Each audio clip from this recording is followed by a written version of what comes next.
Assalamualaikum warahmatullahi wabarakatuh. Kembali lagi dengan saya Siti Rahmawati. Kali ini saya akan mengerjakan soal UTS tipe D, yaitu yang pertama ada nomor 14. Di sini diketahui ada X sama dengan 1/2, Y sama dengan 4, dan Z sama dengan 8.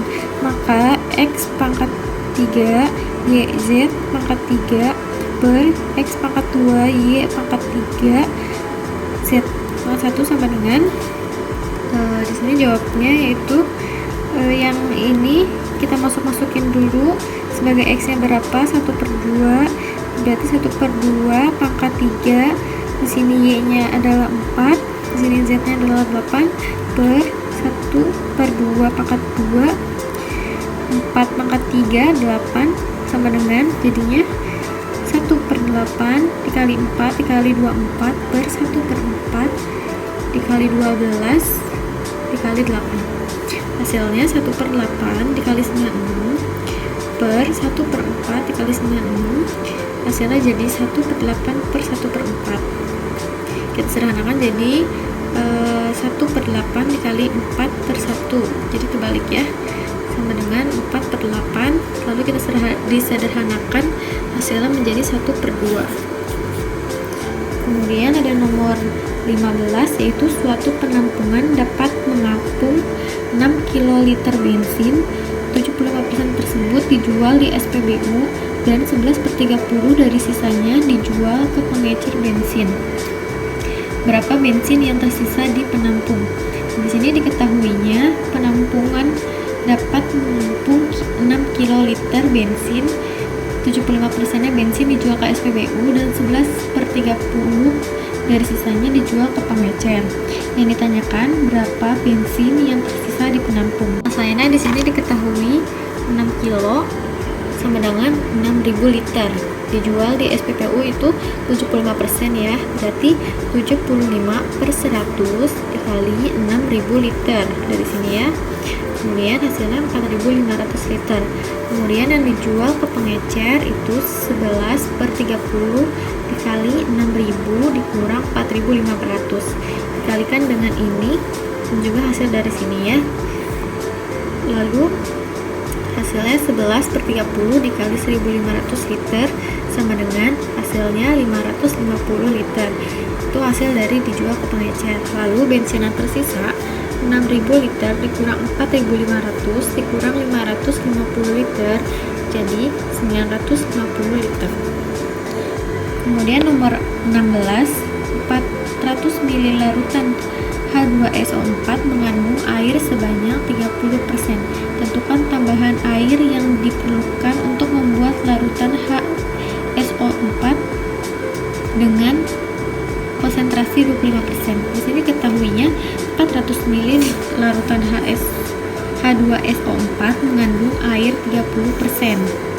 Berapa tambahan yang ditanyakan berapa tambahan air yang diperlukan untuk membuat larutan H2SO4 dengan konsentrasi 25%. Penyelesaiannya yaitu di sini ada M1 sama dengan 30, yaitu yang airnya 30%, V1 sama dengan 400 ml, yaitu dari larutan H2SO4, kemudian M2 yaitu 25% konsentrasi dari H2SO4. Lalu yang ditanyakan berarti di sini sebagai V2. Maka M1 dikali V1 sama dengan M2 dikali V2. Lalu M1 30, V1 400 sama dengan 25 kali X karena V2 nya yang ditanyakan. Lalu jadi 30/400, 30 sama dengan 400/25 sama dengan X. Sini jadi 12.000/25 sama dengan X. X nya itu berarti hasilnya adalah 400 ml. Kemudian ditambahkan larutan H2SO4, 480 ditambah 400 sama dengan 880 ml. Selanjutnya nomor 17, asumsi 1 kg sama dengan 1 liter. Berapa ppm-kah bila 60 mg NaOH dilarutkan ke dalam 4 liter air?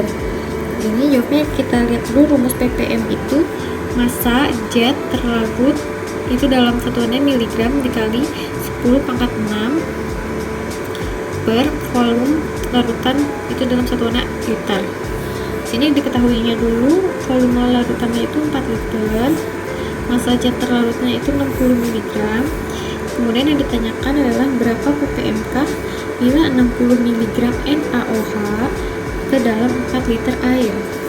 Maka penjelasannya ppm, di sini masukkan massa ya, yang tadi massa zat terlarut per volume larutan dikali 10 pangkat 6. Di sini yang dikatakan ppm NaOH sama dengan 60 mg dikali 10 pangkat min 3 per 4 kali 10 pangkat 3 dikali 10 pangkat 6, maka ppm NaOH yaitu 15 ppm. Kemudian nomor 18 pertanyaannya yaitu 6 analis dan 2 dokter digaji 58 juta per bulan.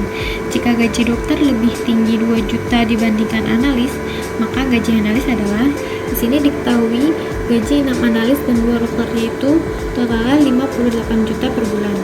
Yang ditanyakan jika gaji dokter lebih tinggi 2 juta dibanding analis, maka gaji analis, di sini penyelesaiannya 6 analis plus 2 dokter itu 58 juta ya. Di sini kita singkat aja, A itu analis, D itu dokter. Maka di sini dokter dengan 2 juta ditambah A sama dengan 58 juta. Lalu 6A ditambah 2D dalam kurung 2 juta ditambah A tutup kurung sama dengan 58 juta. Kemudian 6A ditambah 2A yaitu 4 juta sama dengan 58 juta.